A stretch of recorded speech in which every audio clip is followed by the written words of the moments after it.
They like to lick. They've been licking me everywhere, and I don't mind. Like, this feels nice, so I don't mind at all.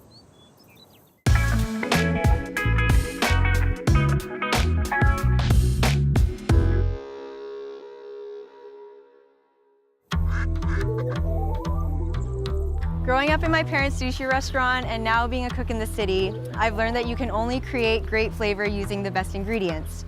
But the way we cultivate flavor has evolved over time. And there's a lot at play when it comes to flavor, from scientists and new technologies to farmers and cooking methods. So I'm interested in meeting those people and learning the processes that are influencing the future of food and flavor. Rob Rossi is a chef in Toronto. He's the owner and head chef of Bdcast, a restaurant known for its dry-aged meat. With an intense passion for flavor, Rob is doing everything he can to source the best quality meat to serve his guests. This is basically what we do here. We make everything and we try to do it the best that we can. And where do you get your beef from? So these are all sourced from different farms around Ontario, but you know, they're all naturally raised. I mean, everybody wants to eat the best quality stuff. And I think the only way to ever be successful is you have to love what you're doing, and you have to, you know, take the time to love something and it'll love you back after. And when you have your guests sitting around, like, are they engaged in this, or do they want to know? Absolutely. You know, we've got red lights in here, and at night, you know, you're sitting at the bar and you look back and it's just meat, right? So this is the focal point here, and this is what people generally come here for.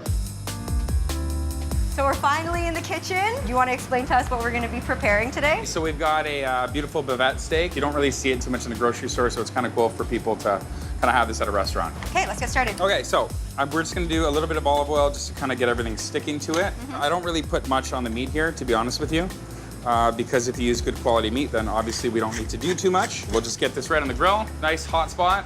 Let that chill out. When you're preparing meats that have been raised without antibiotics and hormones, do you find a difference when you're preparing it regardless of the taste? Right. Yeah, I mean, there's less water in it for sure. And the color is usually better, and it doesn't shrink as much. So that's cool for me. Get a nice little char. So I do think this steak is done now, because it's definitely like tensed up a little bit. It's changed in size. You can definitely tell that's done. We'll leave that here. That'll rest up a little bit. You can actually slice that guy up if you want to do the honors. Sure. How's it looking? It's okay? Oh, it looks good.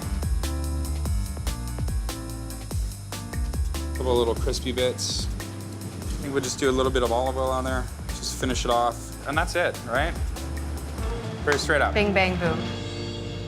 So I'm a strong believer that I have to get everything in one bite. So bear with me for a sec. Give her.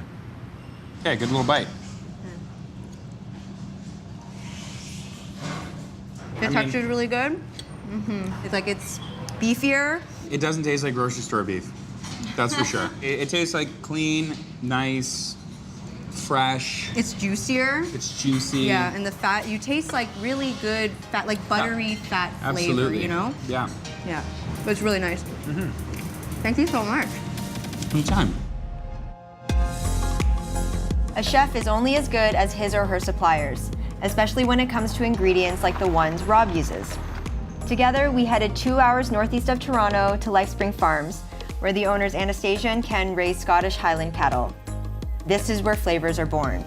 We've got about 40 Scottish Highland cows. We got the Scottish Highlands because we wanted to be organic, so we wanted compost, but we didn't have a barn.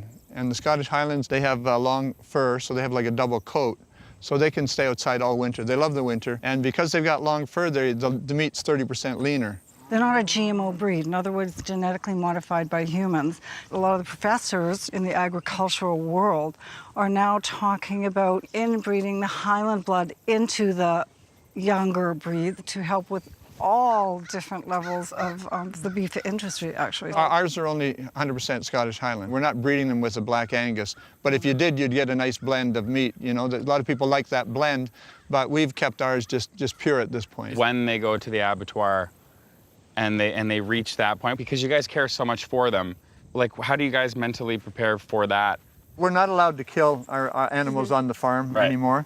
And the butcher we use is in the country, and he has a barn, so we send them in the day before. To sort of acclimate and get... Yeah, so they can calm down. The last thing we want is to have them go down our bumpy road and go down the highway. Get freaked out, like they know something's gonna happen to them. They're already scared. If there's a lot of fear or stress happening, that cortisol and adrenaline goes into the beef. Yeah, certainly, yeah. How long have you been doing this then? About 15 years now. 15 years. I think we did this because of a philosophy. You know, we were in the health field. People say, why do you live in the country? And I said, because the air's cleaner, the water's cleaner, there's less EMFs, you know, electrical pollution, less noise pollution, light pollution, sound pollution, traffic. So when you start looking at all of that, you say, well, how can I differentiate myself and get away from that? So Beyond Organic was a way of saying, we just don't want to be part of the organic standard. We want to take it to that next level. Hi, guys. Hi, guys. You want to brush too? Absolutely. Yeah. Is there a wrong way of brushing before I start? Just don't go against the grain. Just go with the... Like most things in life. Yeah, don't go against the grain. Do you want to brush? He says, I get to eat these guys. I eat them. I respect them, and I love them. I'm not a hairbrusher kind of guy. Ken and Anastasia believe that you can really taste the goodness of the stress-free, natural life they've provided for their cow companions, and that the best way to cultivate flavor is to let nature do its thing. But if you want to bring out deeper, more intense flavors, sometimes nature needs a little help. Dr. Jay Subramanian is an expert in tree fruit breeding at the Vineland Research and Innovation Center in Niagara, and his mission is to create the perfect peach. Not in a lab, but in the orchard, where he pollinates the trees by hand. So do you supply producers with all the peaches that are harvested here, or this is just for... This is just for research and everything. I am a University of Guelph professor working here in Vineland on tree fruits, and my role here is to breed the stone fruits, which includes peach, cherry, nectarine, and plums. And the focus is hybridization. Focus is on hybridization, developing new varieties. So is hybridization and genetic modification the same thing? Hybridization is a natural process, and that's what is feeding the 8 billion people that are there.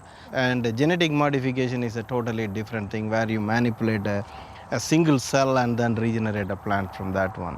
And all you see here are natural hybridization process. And in peaches, there is no genetic modification ever made yet. So what do all of these trees have in common? Like the number of branches, or how tall they are, or they're all just how peaches. many fruits? That's the only commonality. They are just peaches, but each one has its own little genetic signature. So I picked up a couple of peaches at the grocery store before I came. Would you be terribly offended if I made you eat one right now? No, not at all, because you have to try everything in the breeding business. Would you like this is yours? Okay, thank you. This is absolutely a good size, and this is what a consumer would want at this time of the year. The color is really good, but flavor, I have to really stick my nose into it to get any flavor into this. I can't smell anything No, from you here. can't smell anything, and let's see after cutting if the smell comes out. Usually we just make a thin slice, and that would give us, it's fairly firm, which suggests to me that it was picked a few days ahead of its natural tree ripening. And once you take a little piece, let me take a bite and see. It sounds crunchy. This is, you can see that it's fairly dry, and it is still a bit sour. That's because it's, like I said, it's not fully ripe, and it was picked a bit too soon, which is typically what the growers do if it is being shipped from one place to other. Once you put it through the processing system, once it comes to the market, they start losing their sheen. So that's one reason to go heavy for the local movement in peaches and stone fruits, in general fruits. What do you want in the future of flavor for your fruit? Flavor is such a nifty thing. It just disappears in a short time in fruits. If I could breed a variety that is firm and that retains the flavor even after keeping it in the cooler, say for 1 week or 2 weeks, that would be the ultimate goal, but that is a long ask. Do you understand what consumers want? Like they just want a peachier peach. We do get an understanding of what the consumers want, and we have a continuous interaction between the growers and the marketing people and us. So the future of flavor pretty much lies on the relationships that we're willing to build with you. With us, yeah. You, the farmers, and everybody else that's involved eating peaches. Exactly. Ultimately, the fellow who eats, he or she dictates what we do.